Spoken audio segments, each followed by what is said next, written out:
Hello friends, आज हम लोग लेके हैं कक्षा 10वीं के लिए रसायन विज्ञान यानी कि केमिस्ट्री का दूसरा चैप्टर अम्ल, क्षारक और लवण। इसमें हम लोग अति महत्वपूर्ण ऑब्जेक्टिव प्रश्न को देखने वाले हैं जो आपके मैट्रिक बोर्ड परीक्षा के लिए काफी इंपॉर्टेंट है। अगर आप भी इस बार मैट्रिक बोर्ड परीक्षा देने वाले हैं तो इस केमिस्ट्री के वीवीआई ऑब्जेक्टिव क्वेश्चंस को जरूर देखिए, जो आपके आने वाले मैट्रिक बोर्ड परीक्षा के लिए बहुत ही इंपॉर्टेंट होगा। तो जल्दी से वीडियो को लाइक कर दिए। उससे पहले हमारे चैनल पर नए हैं तो चैनल को सब्सक्राइब करके बेल आइकन को प्रेस जरूर कर देना। और आपको बता देते हैं कि अम्ल, क्षारक और लवण से जितने भी प्रश्न पूछे जाएंगे सारे के सारे प्रश्न आपके मैट्रिक बोर्ड परीक्षा में यहीं से रहेगा। तो देखते हैं आज का प्रश्न। आइए देखिए आज का पहला प्रश्न देखते हैं। देखिए यहाँ पे क्या कह रहा है, किसी भी उदासीन विलयन का पीएच होता है, यानी कि किसी भी उदासीन विलयन का पीएच मान कितना होता है। तो देखिए आपको बता देते हैं कि जिस विलयन के पीएच का मान 7 होता है तो वो विलयन उदासीन होता है। हमारे सही उत्तर ऑप्शन नंबर बी बिल्कुल सही उत्तर हो जाएगा। और आप याद रखिए कि जिस विलयन के पीएच का मान 7 से अधिक होता है तो वो विलयन क्षारीय होता है, और 7 से कम होता है वो विलयन अम्लीय होता है। इससे आप तीनों पॉइंट्स को याद रखिए। आपके मैट्रिक बोर्ड परीक्षा में जितने भी प्रश्न पीएच से पूछे जाएंगे आपके एग्जाम्स में आपसे एक भी प्रश्न नहीं छूटेगा। तो देखते हैं आज का अगला प्रश्न। आइए देखिए यहाँ पे दूसरा प्रश्न यहाँ पे क्या है, ये भी मोस्ट इंपोर्टेंट प्रश्न है कि निम्नांकित में से कौन लवण है। तो यहाँ पे आपको लवण पहचानना है, यानी कि सॉल्ट को पहचानना है। देखिए लवण क्या क्या होते हैं, KCl होते हैं, NaCl, FeSO4 होते हैं, Na2SO4, इसके साथ साथ FeCl2 होते हैं। तो यहाँ पे क्या पूछ रहा है कि कौन लवण होते हैं। देखिए ऑप्शन ए में आपका दिया हुआ HCl, बी में NaOH, सी में आपका दिया हुआ है K2SO4 और डी में है NH4OH। तो देखिए यहाँ पे लवण कौन हो जाएगा, पोटेशियम सल्फेट हो जाएगा, यानी कि K2SO4। हमारे सही उत्तर ऑप्शन नंबर सी बिल्कुल सही उत्तर है। अब आइए अगला प्रश्न देखते हैं। आइए देखिए यहाँ पे तीसरा प्रश्न यहाँ पे क्या कर रहा है कि किसी लाल तप्त आयरन पर जलवाष्प प्रभावित करने पर कौन सा यौगिक प्राप्त होता है, यानी कि किसी भी लाल तप्त आयरन पर जब उसमें जलवाष्प प्रभावित करते हैं तो कौन सा यौगिक प्राप्त होता है। ऑप्शन ए में है FeO, ऑप्शन बी में Fe2O3 और सी में Fe3O4 और डी में आपका दिया हुआ है FeS। तो देखिए तो हमारे से उत्तर ऑप्शन नंबर सी बिल्कुल से उत्तर हो जाएगा Fe3O4। अब आइए अगला प्रश्न देखते हैं। देखिए यहाँ पे चौथा प्रश्न, ये भी मोस्ट इंपोर्टेंट प्रश्न यहाँ पे क्या कर रहा है कि हमारे शरीर में पीएच कितने परास के बीच कार्य करता है। हमारे शरीर में पीएच जो है 7.0 से लेकर 7.8 तक के बीच कार्य करता है। हमारा सही उत्तर हो जाएगा ऑप्शन नंबर बी बिल्कुल सही उत्तर है। और अच्छी सेहत के लिए शरीर में पीएच का स्तर जो है स्थिर होना चाहिए। पीएच लेवल को सामान्य रखने के लिए अल्कलाइन डाइट यानी क्षारीय आहार लेना बहुत ही जरूरी होता है। अब आइए अगला प्रश्न देखते हैं। देखिए यहाँ पे पांचवा प्रश्न, ये भी मोस्ट इंपोर्टेंट प्रश्न है। यहाँ पे क्या कह रहा है कि बेकिंग पाउडर का अणुसूत्र क्या होता है, या फिर इस तरह पूछेगा कि बेकिंग पाउडर का रासायनिक सूत्र क्या होता है। तो देखिए बेकिंग पाउडर का रासायनिक सूत्र होता है NaSCO3, यानी कि ऑप्शन नंबर सी हमारा बिल्कुल सही उत्तर हो जाएगा NaSCO3, जिसे हम लोग कहते हैं सोडियम हाइड्रोजन कार्बोनेट। इसका साधारण नाम होता है सोडियम बाइकार्बोनेट, या इसे हम लोग कहते हैं बेकिंग सोडा को खाने वाला सोडा भी कहते हैं। अब आइए अगला प्रश्न देखते हैं।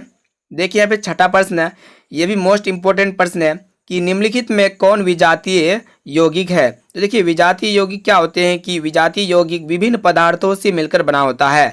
हमारा सही उत्तर ऑप्शन नंबर डी बिल्कुल सही उत्तर हो जाएगा। प्लास्टर ऑफ पेरिस जो होता है बहुत सारे पदार्थ से मिलकर बने होते हैं। अब आइए अगला प्रश्न देखते हैं। देखिए यहाँ पे सातवां प्रश्न, ये भी मोस्ट इंपोर्टेंट प्रश्न यहाँ पे क्या कर रहा है कि निम्नलिखित में सेहत का कौन सा मान क्षारक विलयन का मान देता है। तो देखिए विलयन क्षारक तब होता है जब विलयन का पीएच मान 7 से अधिक होता है। हमारे से उत्तर हो जाएगा ऑप्शन नंबर डी 13। अब आइए अगला प्रश्न देखते हैं। देखिए यहाँ पे आठवां प्रश्न है, यहाँ पे क्या करा है कि निम्नलिखित अम्लों में कौन परवल अम्ल है। देखिए परवल अम्ल जो होते हैं जल में पूर्णतः आयनित होते हैं, और इसके उदाहरण H2SO4 हो जाएगा, HCl हो जाएगा, नाइट्रिक अम्ल हो जाएगा। ठीक है, तो हमारे से उत्तर हो जाएगा ऑप्शन नंबर सी H2SO4 या फिर सल्फ्यूरिक अम्ल जिसे हम लोग कहते हैं। ऑप्शन नंबर सी हमारा बिल्कुल सही उत्तर है। अब आइए अगला प्रश्न देखते हैं। देखिए यहाँ पे 99वां प्रश्न है, ये भी मोस्ट इंपोर्टेंट है कि निम्नलिखित में कौन क्षारक नहीं है। तो देखिए क्षारक के उदाहरण क्या क्या होते हैं, KOH, सी में आपका दिया हुआ है AlOH3, ये भी क्षारक है, और डी में है ZNO, और यहाँ पे ऑप्शन नंबर बी में देखने को मिले NaCl, यानी कि एक लवण है। ठीक है, और ये क्षारक नहीं है। ऑप्शन नंबर बी हमारा बिल्कुल सही उत्तर हो जाएगा NaCl। अब आइए अगला प्रश्न देखते हैं। देखिए यहाँ पे 10 नंबर प्रश्न है, यहाँ पे क्या करा है कि निम्नलिखित क्षारकों में कौन परवल क्षारक है। देखिए परवल क्षारक क्या होते हैं, जो जल में पूर्णतः आयनित होते हैं, और परवल क्षारक के उदाहरण होते हैं सोडियम हाइड्रो ऑक्साइड या फिर पोटेशियम हाइड्रो ऑक्साइड। ठीक है, यहाँ पे क्या करा है कि निम्नलिखित क्षारकों में कौन प्रबल क्षारक है। हमारा सही उत्तर हो जाएगा option number B, NaOH। Option number B हमारा बिल्कुल सही उत्तर हो जाएगा। अब आइए अगला प्रश्न देखते हैं। देखिए यहाँ पे 11 नंबर प्रश्न है, यह भी मोस्ट इंपोर्टेंट प्रश्न है कि कुछ ऐसे पदार्थ होते हैं जिनकी गंध अम्लीय या क्षारीय माध्यम में बदल जाती, इन्हें कहते हैं। यानी कि कुछ ऐसे पदार्थ होते हैं जिनकी गंध अम्लीय या क्षारीय माध्यम में बदल जाते हैं, इसे हम लोग कहते हैं गंधीय सूचक। ऑप्शन नंबर बी हमारा बिल्कुल सही उत्तर हो जाएगा, गंधीय सूचक। अब आइए अगला प्रश्न देखते हैं। देखिए यहाँ पे 12 नंबर प्रश्न है, यह भी मोस्ट इंपोर्टेंट प्रश्न है कि सभी धातु कार्बोनेट एवं हाइड्रोजन कार्बोनेट अम्ल के साथ अभिक्रिया करके बनाते हैं। जितना भी मेटल है वो कार्बोनेट और हाइड्रोजन कार्बोनेट के साथ अम्ल के साथ रिएक्शंस करके क्या बनाते हैं। ऑप्शन ए में आपका दिया हुआ है संगत लवण, बी में कार्बन डाइऑक्साइड, सी में जल और डी में आपका दिया हुआ है इनमें से सभी। हमारे से उत्तर ऑप्शन नंबर डी हो जाएगा, इनमें से सभी। अब आइए अगला प्रश्न देखते हैं। देखिए यहाँ पे 13 नंबर प्रश्न है, सभी अम्लों में पाया जाता है। यानी कि सभी अम्लों में कौन सा गैस पाया जाता है। देखिए सभी अम्लों में हाइड्रोजन आयन देते हैं, यानी कि अम्ल जो होता है ये अपने जलीय विलयन में हाइड्रोजन आयन देते हैं। हमारे से उत्तर ऑप्शन नंबर बी बिल्कुल से उत्तर है, हाइड्रोजन। अब आइए अगला प्रश्न देखते हैं। देखिए यहाँ पे 14 नंबर प्रश्न यहाँ पे क्या करा है कि हाइड्रोजन युक्त सभी यौगिक होते हैं। तो वही प्रश्न है 13 नंबर की जैसा प्रश्न, इसका आंसर क्या होगा आप जल्दी से जाइए और कमेंट बॉक्स में बताइएगा। देखिए ऑप्शन ए में आपका दिया हुआ है अम्लीय, बी में क्षारीय और सी में आपका दिया हुआ है दोनों और डी में है कोई, इनमें से कोई नहीं। ठीक है, अब आइए अगला प्रश्न देखते हैं।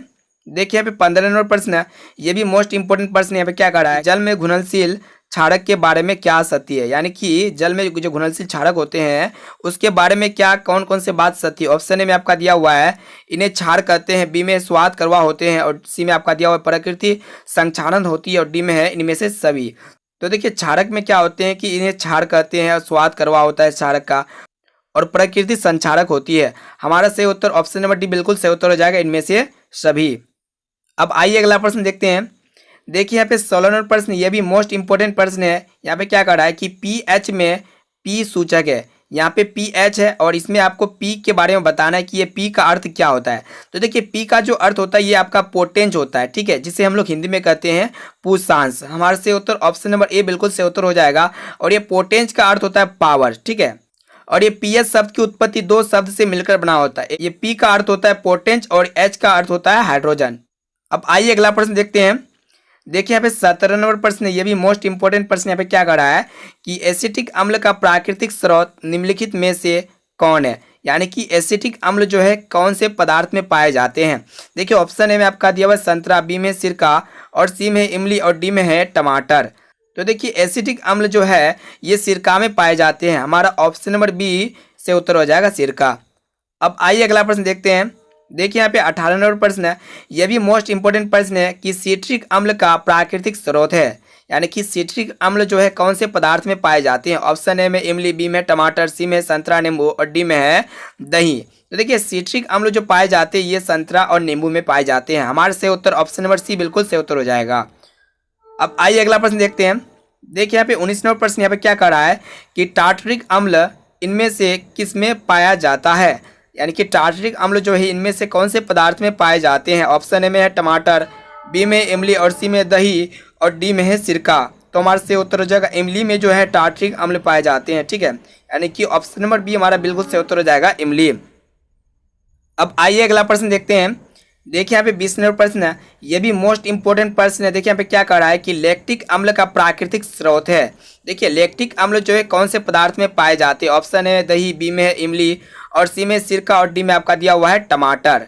तो देखिए ये लैक्टिक अम्ल जो पाया जाता है ये दही में पाया जाता है, ठीक है। यानी कि ऑप्शन नंबर ए हमारा बिल्कुल से उत्तर हो जाएगा दही, और जिसके कारण दूध से दही में परिवर्तन हो जाते हैं लैक्टिक अम्ल के कारण ही। अब आइए अगला प्रश्न देखते हैं। देखिए यहाँ पे 21 नंबर प्रश्न यहाँ पे क्या है कि चींटी के डंक और नेटल के डंक में कौन सा अम्ल पाया जाता है। ठीक है, चींटी के डंक और नेटल के डंक में जो है कौन सा अम्ल पाया जाता है, मेथनोइक अम्ल पाया जाता है। हमारे से उत्तर ऑप्शन नंबर डी बिल्कुल से उत्तर हो जाएगा। अब आइए अगला प्रश्न देखते हैं। देखिए यहाँ पे 22 नंबर प्रश्न है, ये भी मोस्ट इंपोर्टेंट प्रश्न यहाँ पे क्या कह रहा है कि दांतों का क्षय कब प्रारंभ होती है। यानी कि दांतों का क्षय कब प्रारंभ होता है, जब मुंह का पीएच मान 5.5 से कम होने पर। हमारा ऑप्शन नंबर बी बिल्कुल से उत्तर हो जाएगा, मुंह का पीएच मान 5.5 से कम होने पर। अब आइए अगला प्रश्न देखते हैं। देखिए यहाँ पे 23वें प्रश्न हमारे जो यहाँ पे क्या कर रहा है कि हमारे पेट उधर से कौन सा अम्ल उत्पन्न होते हैं, या फिर आपके एग्जाम में इस तरह प्रश्न आ सकते हैं कि हमारे अमाशय में कौन सा अम्ल पाया जाता है। ठीक है, हमारा पेट जो है इसमें कौन सा अम्ल पाया जाता है। ऑप्शन ए में आपका दिया हुआ है ऑक्जेलिक अम्ल, बी में सिट्रिक अम्ल और सी में हाइड्रोक्लोरिक अम्ल और डी में आपका दिया हुआ है टार्ट्रिक अम्ल। तो देखिए हमारे पेट में या फिर हमारे अमाशय में हाइड्रोक्लोरिक अम्ल पाया जाता है। हमारा उत्तर ऑप्शन सी बिल्कुल से उत्तर है हाइड्रोक्लोरिक अम्ल। अब आइए अगला प्रश्न देखते हैं।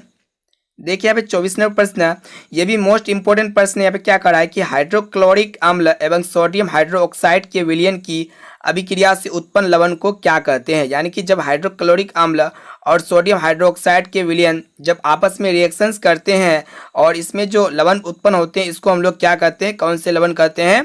जब हाइड्रोक्लोरिक अम्ल और सोडियम हाइड्रोक्साइड के विलयन की अभिक्रिया से उत्पन्न लवण सोडियम क्लोराइड होता है। हमारा ऑप्शन नंबर बी बिल्कुल सही उत्तर हो जाएगा, सोडियम क्लोराइड।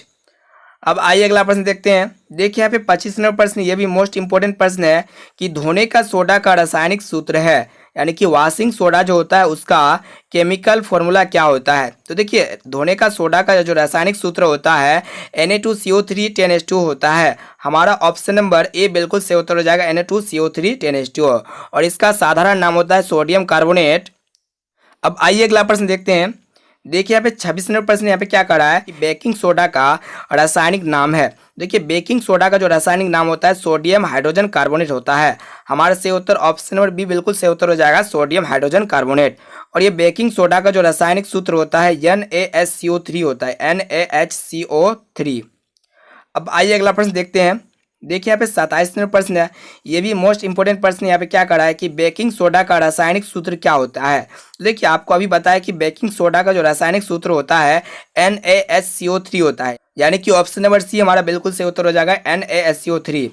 अब आइए अगला प्रश्न देखते हैं। देखिए यहाँ पे 28वां प्रश्न यहाँ पे क्या कह रहा है कि जल की अस्थायी कठोरता को हटाने के लिए किसका उपयोग किया जाता है। यानी कि जब जल की अस्थायीता कठोरता को हटाने के लिए किसका उपयोग किया जाता है, कौन से सोडा का। ऑप्शन ए में आपका दिया हुआ है बेकिंग सोडा, बी में धोने का सोडा और सी में विरंजक चूर्ण और डी में आपका दिया हुआ इनमें से कोई नहीं। तो हमारा सही उत्तर हो जाएगा ऑप्शन नंबर बी, धोने का सोडा। अब आइए अगला प्रश्न देखते हैं। देखिए यहाँ पे 29वां प्रश्न यहाँ पे क्या कर रहा है कि सोडा अम्ल अग्निशामक में किसका उपयोग किया जाता है। देखिए सोडा अम्ल जो है अग्निशामक में किसका उपयोग किया जाता है। ऑप्शन ए में आपका दिया हुआ है सोडियम कार्बोनेट, बी में कैल्शियम कार्बोनेट और सी में है सोडियम हाइड्रोजन कार्बोनेट और डी में आपका दिया हुआ है कैल्शियम बाइकार्बोनेट। देखिए हमारे से उत्तर हो जाएगा option number C, sodium hydrogen carbonate. अब आइए अगला प्रश्न देखते हैं। देखिए यहाँ पे 30वां प्रश्न यहाँ पे क्या कर रहा है कि ये भी मोस्ट इंपोर्टेंट प्रश्न है कि सल्फेट अर्धहाइड्रेट या हेमीहाइड्रेट का अन्य नाम क्या होता है। सल्फेट अर्धहाइड्रेट या फिर हेमीहाइड्रेट का जो अन्य नाम होता है प्लास्टर ऑफ पेरिस होता है। ठीक है, यानी कि ऑप्शन नंबर बी हमारा बिल्कुल सही उत्तर हो जाएगा। तो दोस्तों इस वीडियो में हम 1 से लेकर 30 नंबर तक सभी प्रश्न काफ़ी इंपॉर्टेंट और आपकी मैट्रिक बोर्ड परीक्षा में यहीं से प्रश्न आएगा। ठीक है, और इस वीडियो को अपने दोस्तों को जरूर शेयर करें ताकि सभी स्टूडेंट्स जो है मैट्रिक के बोर्ड परीक्षा में अच्छे से अच्छे मार्क्स ला सके। तो दोस्तों आज के लिए इतना, फिर मिलते हैं जल्दी अगले वीडियो पे। और आप हमें कमेंट बॉक्स में बताना कि इनमें से आपको कितना प्रश्न पहले से मालूम था।